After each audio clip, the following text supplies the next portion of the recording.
Hello everyone, I welcome you on the behalf of Rasa International School. I hope you all are doing good and safe at your homes. So today in this video, we are going to discuss about chapter number 1 of class 8, which is crop production and management, part 8. And in this part, we are going to discuss about nitrogen cycle and food obtained from animals, which is on your book page number 13 to page number 50. So let's start with page number 13, nitrogen cycle. So nitrogen cycle is one of the important topic of this chapter. Okay, so let's start. Nitrogen is a main component of protein that makes up plant and animal body. So nitrogen is main component of protein, and in the previous classes we have already discussed that protein is also known as body building food. So it makes up the body of plants and animals, or we can say that any living organism. It also found in chlorophyll and vitamin. So nitrogen is also found in chlorophyll and vitamin. Chlorophyll, which is present in the plants, and vitamin, which usually present in the human being. And it is found in a variety of other chemicals compounds essential for the life on the earth. So we can say that the nitrogen is found in the essential components of the earth. Okay, जैसे amino acid से मिलके बनती है nitrogens, और nitrogen is very essential for the growth of any living organisms. Growth के लिए बहुत important होती है. फॉर एग्जांपल हमारी बॉडी बिल्डिंग के लिए बहुत इंपॉर्टेंट होती है, बिकॉज प्रोटीन में क्या प्रेजेंट होता है, नाइट्रोजन प्रेजेंट होता है. On other, no wonder it is the most abundant element in our atmosphere, about 78%. So in the composition of the atmosphere, it occupies 78% of that. तो मतलब बहुत ज़्यादा बड़ा, but more than 78% nitrogen present है हमारी atmosphere में. It is majorly present in the gaseous form. So ये किस फॉर्म में प्रेजेंट है, ये जनरली गैसियस फॉर्म में प्रेजेंट है, जैसे like oxygen, carbon dioxide gaseous form में प्रेजेंट है. Similarly it is present in the gaseous form, but it cannot be used directly by living organisms in this form. But the problem is that we cannot use it directly in this form. So the question is that how we are going to use the nitrogen. So let's discuss. The atmospheric nitrogen get converted into a usable form by some organisms, so that plants and other organisms can use it for the various purposes. So this atmospheric nitrogen is converted in the usable form by using some organisms, like some organism, for example rhizobium bacteria. In the previous classes we have already discussed about the symbiotic relationship. So here we use this rhizobium bacteria, which convert the atmospheric nitrogen into the usable form, so the other living organism, for example plants and animals, can use it. The process by which atmospheric nitrogen is fixed so that it can be used by plants and animals and then returned to the atmosphere is called nitrogen cycle. So now we are going to discuss that what is nitrogen cycle means. For example water cycle, carbon cycle, oxygen cycle, बहुत सारी cycles present होती हैं जो कि चलती रहती हैं. For example जैसे वाटर साइकिल. वाटर साइकिल क्या होता है, returning back of water into seas and oceans, यही तो होता है वाटर साइकिल. एंड सिमिलरली हमें क्या करना है इस नाइट्रोजन साइकिल में, हमें एटमॉस्फेयर से नाइट्रोजन लेनी है और एटमॉस्फेयर में ही वापस नाइट्रोजन को लौटाना है. ओके, जो एटमॉस्फेयर की नाइट्रोजन है उसको लेना है और उसको वापस हमें लौटाना है एटमॉस्फेयर को. तो this is the whole cycle. So this is known as nitrogen cycle. So let's discuss. Nitrogen cycle involves 5 main processes. Let us learn about these processes. तो कितनी प्रोसेस होती है नाइट्रोजन साइकिल में? There are 5 processes in the nitrogen cycle. First is nitrogen fixation. So as it is very much clear with the name, nitrogen fixation. Fixation का मतलब fix करना. अब कैसे फिक्स करना, let's discuss. It is the process of fixing atmospheric nitrogen into inorganic nitrogen compounds by microorganisms such as rhizobium bacteria. तो क्या होता है इन दिस प्रोसेस हम क्या करते हैं, हम एटमॉस्फेरिक नाइट्रोजन को किस फॉर्म में चेंज कर लेते हैं, we change this in inorganic form, उस फॉर्म में चेंज कर लेते हैं जिसमें प्लांट्स इसको यूज़ कर पाए by using some micro organism मतलब कुछ माइक्रो ऑर्गेनिजम्स का यूज़ करके, जैसे कि फॉर एग्जांपल राइजोबियम बैक्टीरिया क्या करता है, जो एटमॉस्फेरिक नाइट्रोजन है उसको किस में, इनऑर्गेनिक फॉर्म में चेंज कर देता है जिससे प्लांट्स उसको यूज़ कर सकें.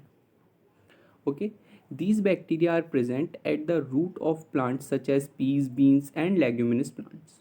So जनरली ये बैक्टीरिया कहाँ प्रेजेंट होते हैं, ये बैक्टीरिया प्रेजेंट होते हैं आपके जनरल लेग्यूमिनस क्रॉप पे, for example peas, beans, grams. Okay, इन सब पर ये प्रेजेंट होते हैं, इन सब की रूट्स नोड्यूल में प्रेजेंट होते हैं.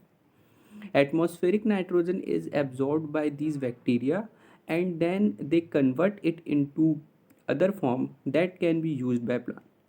So generally what this bacteria do, ये करता क्या है ऐसा कि ये इनऑर्गेनिक फॉर्म में चेंज कर लेता है. ये क्या कर लेता है, सबसे पहले जो नाइट्रोजन होती है ना उसको ये अब्जॉर्ब कर लेते हैं और उसको अब्जॉर्ब करने के बाद फिर उसको क्या इनऑर्गेनिक फॉर्म में कन्वर्ट कर देते हैं. जैसे for example we inhale oxygen और we can say that the air rich in oxygen. ठीक है, फिर हमारी बॉडी ऑक्सीजन का यूज़ कर लेती है और कार्बन डाइऑक्साइड रिच जो एयर है वो बाहर निकाल देती है. Similarly they do. Okay, this is called biological nitrogen fixation. So this process is known as the biological nitrogen fixation because we are using rhizobium bacteria और we can say that any micro organism in this. In addition to this biological process, lightning, volcanic eruption, and forest fire also help in converting atmospheric nitrogen into ammonia. सो इसके साथ साथ एक तो this process है biological nitrogen fixation, इसके साथ भी एक प्रोसेस होती है जैसे फॉर एग्जांपल आपने देखा होगा लाइटनिंग, बिजली का चमकना, वॉल्केनिक एरप्शंस, फॉरेस्ट फायर. इसकी वजह से भी जो आसपास की नाइट्रोजन होती है वो अमोनियन फॉर्म में चेंज हो जाती है. Okay, high temperature due to lightning is responsible for the reaction between nitrogen and oxygen. This reaction produce oxide of nitrogen as the final product. So due to the high temperature, because जब भी lightning आती है तो बहुत ही ज़्यादा temperature increase हो जाता है, तो उस इंक्रीज टेम्परेचर की वजह से क्या हो जाता है, नाइट्रोजन के ऑक्साइड्स बन जाते हैं. मीन्स नाइट्रोजन ऑक्सीजन के साथ क्या कर जाती है, रिएक्शन कर जाती है और उसके क्या बना लेती है, ऑक्साइड बना लेती है. Okay, this is called atmospheric nitrogen fixation. और इसको हम क्या कहते हैं, इसको कहते हैं हम एटमॉस्फेरिक नाइट्रोजन फिक्सेशन.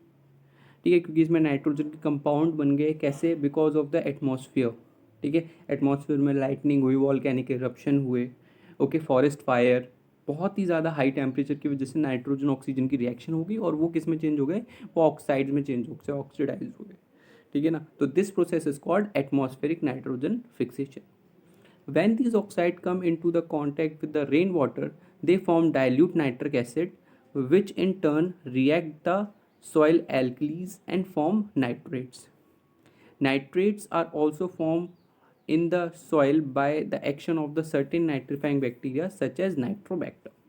So क्या होता है, अब हमारी जो एयर है उसमें क्या है, नाइट्रोजन के ऑक्साइड्स हैं. तो जैसे ही वो रेन वाटर के कांटेक्ट में आते हैं नाइट्रोजन के ऑक्साइड्स, तो they convert into the nitrate and gate mixed in the soil. Now next process is nitrogen assimilation. The root of these leguminous plant absorb the fixed nitrogen, which is later converted to proteins in the body of plant. Okay, so अब क्या होता है, अब जो भी soil में nitrogen आ गई है, it get absorb by the plants. Okay, और its change in to the organic form. किस फॉर्म में चेंज आती है, ऑर्गेनिक फॉर्म में चेंज आती है और इसको क्या प्लांट की बॉडी यूज़ कर लेती है. This process of converting inorganic nitrogen into usable organic compounds in living organisms is called nitrogen uptake और एसिमिलेशन. सो इस प्रोसेस को, जिसमें इनऑर्गेनिक फॉर्म से ये ऑर्गेनिक फॉर्म में चेंज हो रही है, this process is known as nitrogen uptake और we can say that nitrogen assimilation. So first process में क्या हुआ था, जो हमारी नाइट्रोजन थी, एटमॉस्फेरिक नाइट्रोजन, उसको सॉइल में फिक्स कर दिया गया था इनऑर्गेनिक फॉर्म में. अब क्या किया गया है सेकेंड फॉर्म में, it get absorb by the plants. Okay. Okay, and next is ammonification. That what is ammonification? Organic nitrogen get converted into ammonia when plants and animals die and decompose. सो जो organic nitrogen होती है ना, वो किस में change हो जाती है? जब भी प्लांट्स और एनिमल्स डाई होते हैं. फॉर एग्जांपल, अब ये द क्वेश्चन इज कि प्लांट्स से एनिमल्स में कैसे पहुंची सर? सो प्लांट्स में एनिमल्स में ऐसे पहुंची बेटा कि जब भी नाइट्रोजन प्लांट्स ने अब्जॉर्व की, ठीक है, और उन प्लांट्स के हर पार्ट में वो नाइट्रोजन पहुंच गई. फॉर एग्जांपल उसके फ्रूट, उसके वेजिटेबल्स, सब चीज़ में ओके पहुंच गई, और वही किसी एनिमल ने खा लिया या किसी एनिमल ने उस प्लांट को खा लिया, तो नाइट्रोजन ऐसे करके पूरी फूड चेन में सर्कुलेट हो जाती है. तो कोई भी प्लांट या एनिमल डाई होता है तो उनकी बॉडी क्या हो जाती है? डिकम्पोज. उस पर डिकम्पोजर्स लग जाते हैं, और वो डिकम्पोजर्स क्या करते हैं? उनको ईट करके किस में मिला देते हैं? सॉइल में मिला देते हैं. किस फॉर्म में मिला देते हैं? अमोनिया की फॉर्म में मिला देते हैं. किस फॉर्म में मिला देते हैं? अमोनिया की फॉर्म में मिला देते हैं. Decomposition is done by microbes that act on the dead matter and convert the protein into ammonia. So decomposition कौन करता है? डिकम्पोजिशन करते हैं माइक्रो ऑर्गेनिज्म, या हम कह सकते हैं माइक्रोब्स. जो क्या करते हैं? जो भी प्रोटीन होता है, जो भी डेड प्लांट होता है ना, डेड मैटर का प्रोटीन, वो किस में चेंज कर देते हैं? अमोनिया में चेंज कर देते हैं. After ammonification, next process is nitrification. क्या प्रोसेस है अब? Nitrification. Ammonia produced during the decomposition of dead organisms is converted into nitrates in the soil with the help of nitrifying bacteria present in the soil. Now, ये ammonia की form में थी यहाँ पर, लेकिन अमोनिया की फॉर्म में तो हमारी जो नाइट्रोजन है वो वापस नहीं जा सकती. हमें क्या चाहिए? हमें फिर से नाइट्रोजन चाहिए, या नाइट्रेट या नाइट्राइट्स चाहिए. सो ये प्रोसेस करने का काम, मतलब इस अमोनिया को नाइट्रेट या नाइट्राइट में कन्वर्ट करने का काम क्या करते हैं? कुछ बैक्टीरियाज करते हैं, जो इस अमोनिया को क्या कर देते हैं? अमोनिया को नाइट्रेट और नाइट्राइट में कन्वर्ट कर देते हैं. Okay. Then next process is denitrification.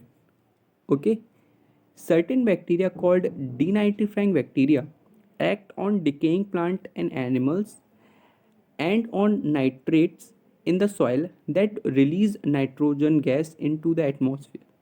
Thus nitrogen is returned back to the atmosphere and completes the nitrogen cycle. अब ये कुछ डीनाइट्रीफाइंग बैक्टीरिया, मतलब आपने देखा होगा from the first step to the last step, assimilation को छोड़कर, एक्सक्लूडिंग एसिमिलेशन, बाकी सारे स्टेप्स में हमारे नाइट्रोजन साइकिल में कौन हेल्प कर रहा है? बैक्टीरियाज हेल्प कर रहे हैं. ओके. अब इस प्रोसेस में भी डीनाइट्रीफाइंग बैक्टीरियाज होते हैं, जो कि क्या करते हैं? जो कि डेड प्लांट्स और एनिमल्स हैं, और जो भी नाइट्रेट है ना हमारी सॉइल में, उसको क्या करते हैं? वापस एटमॉस्फेयर में फिक्स कर देते हैं in the form of nitrogen. So इस प्रोसेस के थ्रू हमने क्या किया? नाइट्रोजन को हमने एटमॉस्फेयर से लिया, और अब in the process of denitrification उसको वापस एटमॉस्फेयर में हमने लौटा दिया. सो this process is called nitrogen cycle.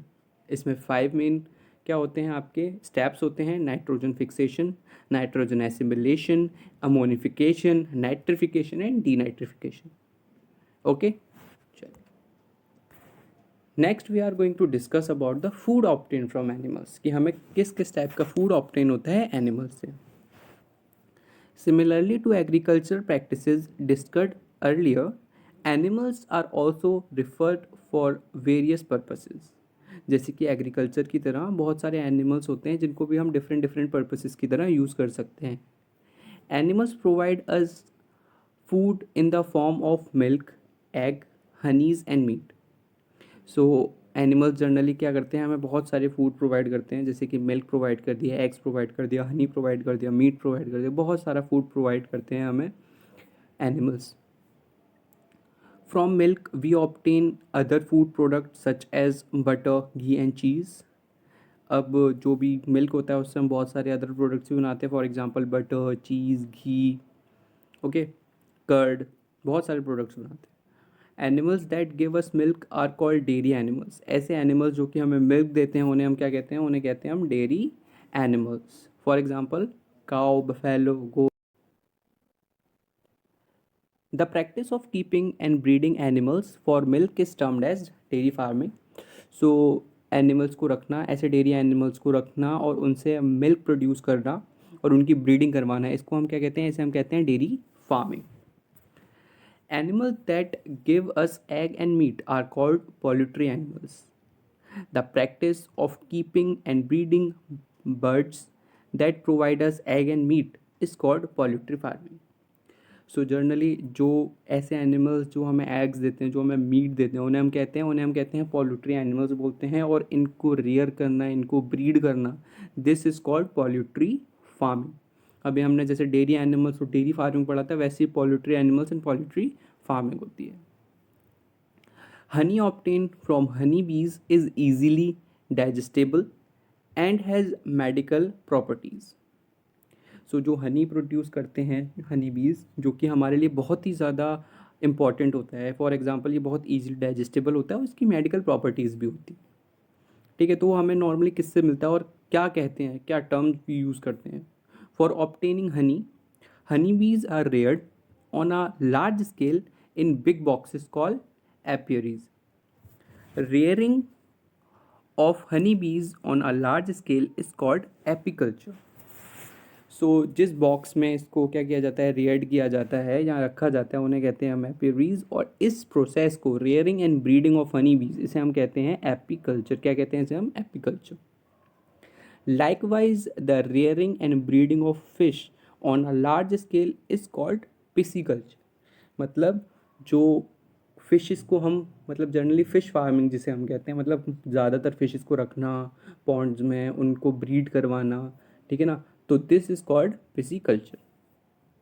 The practice of breeding and rearing animals on the large scale is known as animal husbandry.